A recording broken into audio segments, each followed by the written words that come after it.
Hi everyone, welcome to Chem Optimize. I hope all of you are doing well.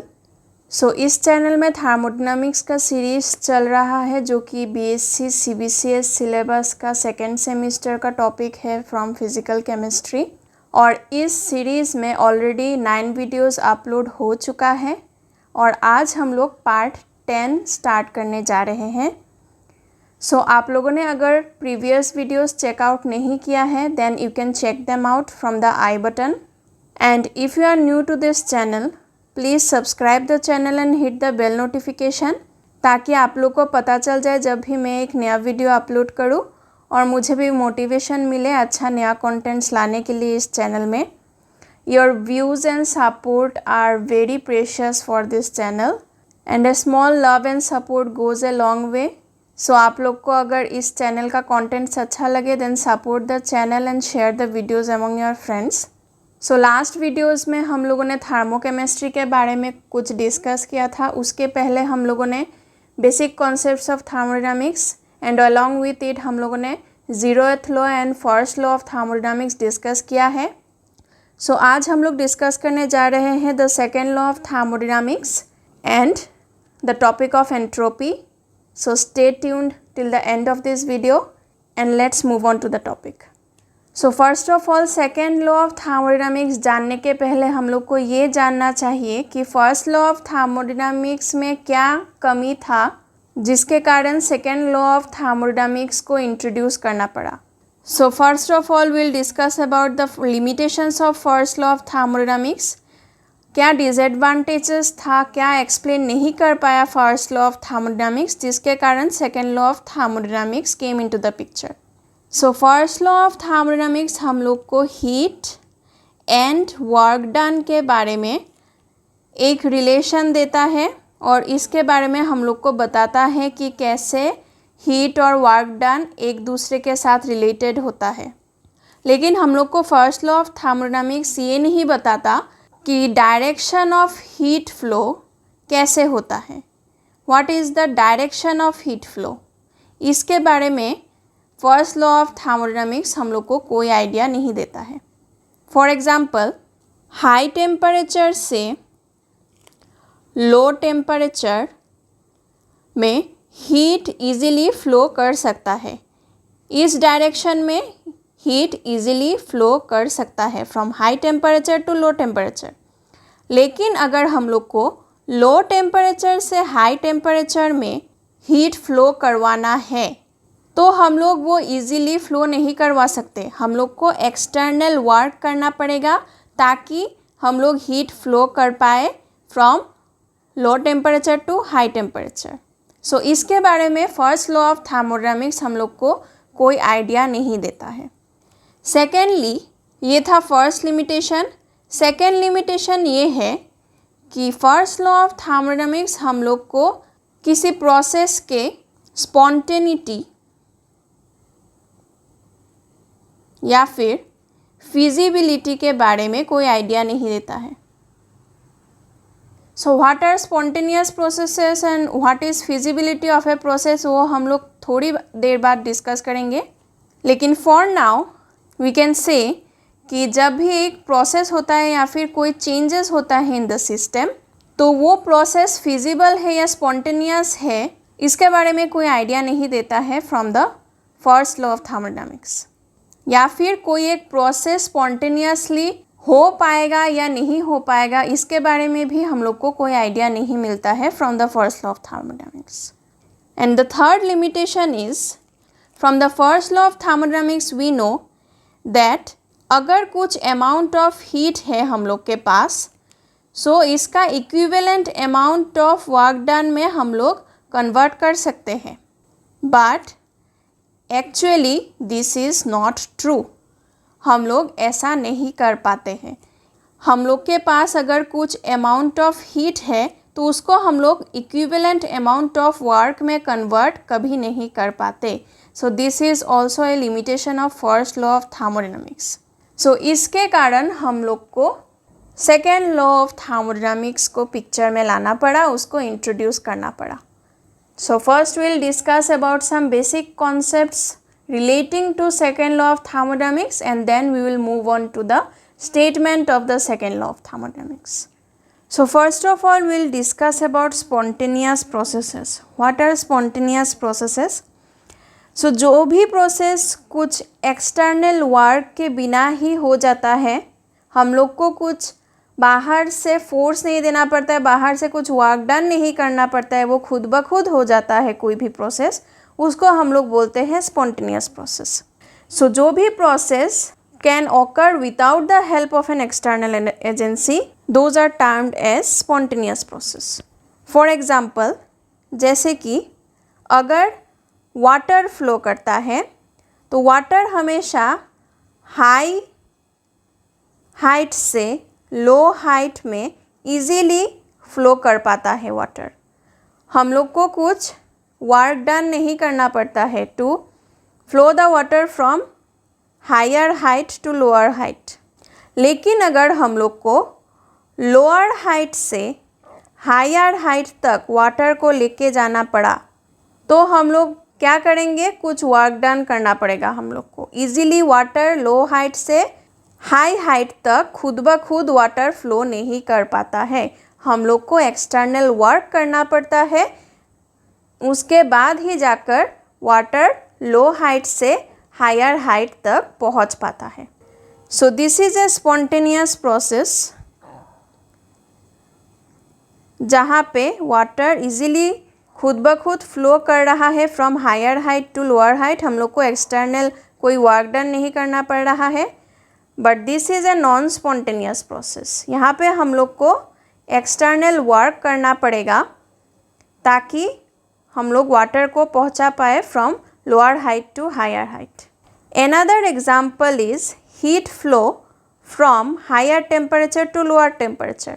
For example, ये है एक metal bar और ये metal bar का ये वाला पार्ट जो है वो हायर टेम्परेचर में है.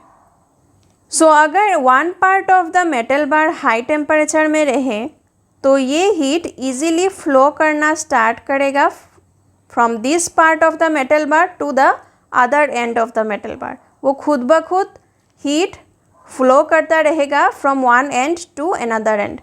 यहाँ पे हम लोग को एक्सटर्नल वर्क करना नहीं पड़ेगा, हीट स्पॉन्टेनियसली खुद ब खुद ही फ्लो करेगा.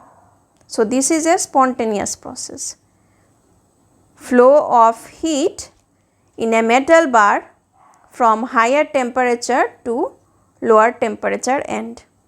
सिमिलरली अनदर एग्जाम्पल इज, मान लेते हैं हमारे पास दो सॉल्यूशन है, एक का कॉन्सेंट्रेशन है C1 और एक का कॉन्सेंट्रेशन है C2.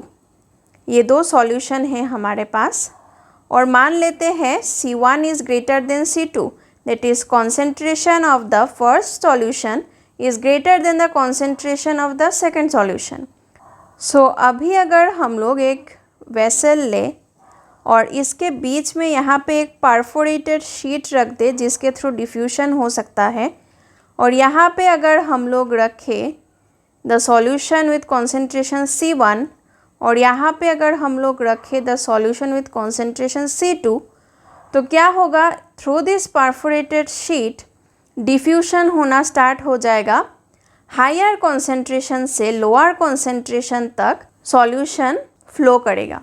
So solution will flow from higher concentration to lower concentration solution, और ये फ्लो चलता रहेगा until and unless the two concentrations become equal.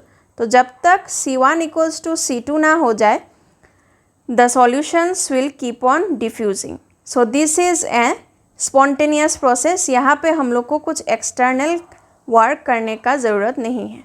So these were some examples of spontaneous processes. So now will discuss the statements of second law of thermodynamics. So second law of thermodynamics का भी एक से ज़्यादा statements हैं, तो one by one हम लोग discuss करेंगे. So the first statement is, it is impossible to construct a machine working in cycles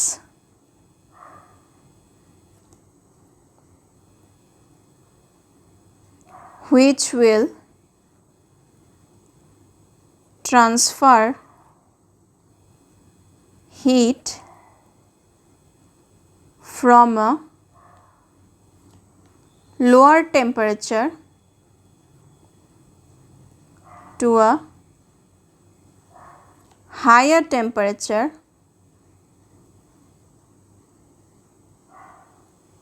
without the aid of an external agency. जो बात हम लोगों ने थोड़ी देर पहले डिस्कस किया था कि हायर टेम्परेचर से लोअर टेम्परेचर तक हीट स्पॉन्टेनियसली फ्लो कर सकता है, वो हम लोग को पता है।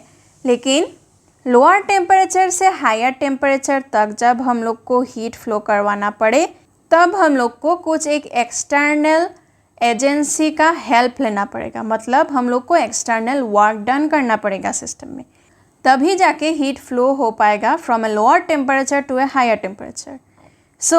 हम लोग ऐसा कोई मशीन या फिर ऐसा कोई सिस्टम कंस्ट्रक्ट नहीं कर पाएंगे जो कि साइकिल्स में वर्क करता है और जो हीट ट्रांसफ़र करता है from lower temperature to higher temperature spontaneously. अगर हम लोग को ऐसा कोई मशीन कंस्ट्रक्ट करना पड़े तो हम लोग को एक्सटर्नल वर्क डन करना पड़ेगा उस मशीन में। This is the first statement of the second law of thermodynamics. Next, the second statement is heat can not be completely converted into work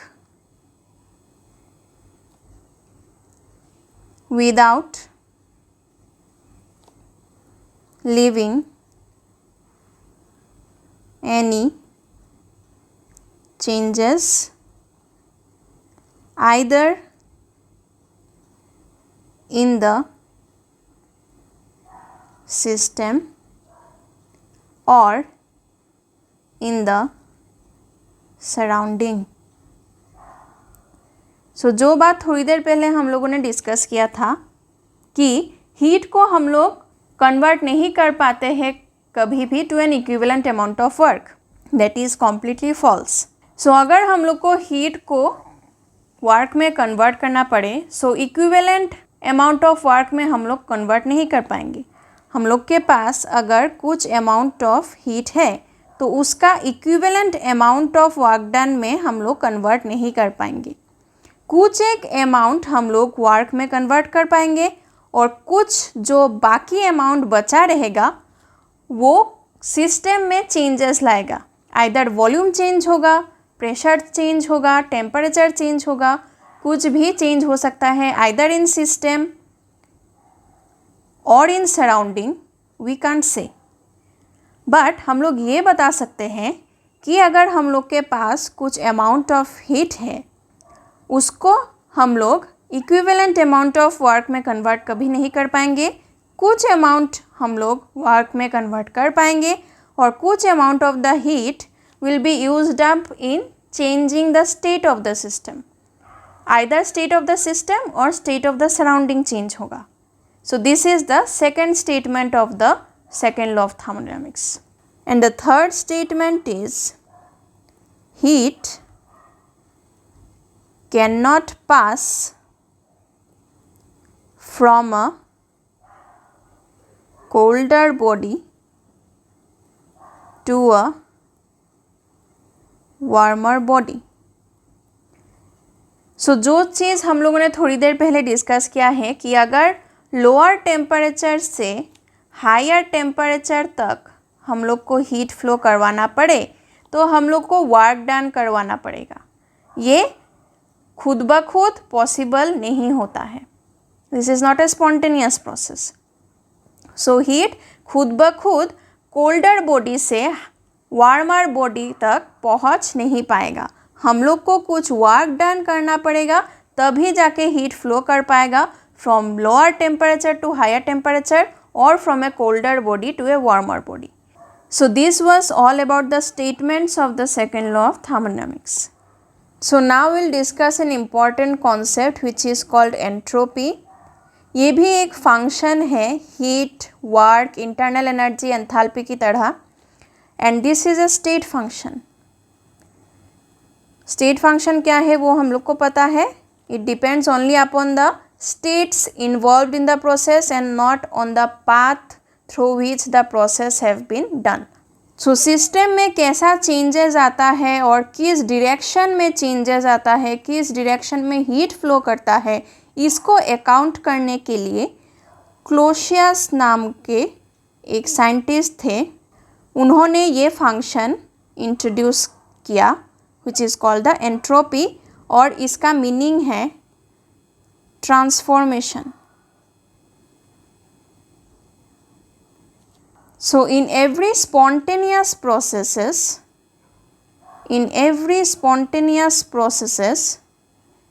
entropy always increases.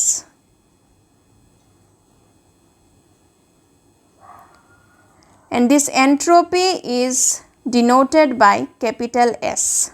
So in every spontaneous process entropy always increases. So ये entropy एक ऐसा function है जो हम लोग को system का डिसऑर्डर्डनेस या फिर मोस्ट प्रोबेबल स्टेट के बारे में आइडिया देता है। So in spontaneous processes system less probable state से हायर प्रोबेबल स्टेट में कन्वर्ट होता है।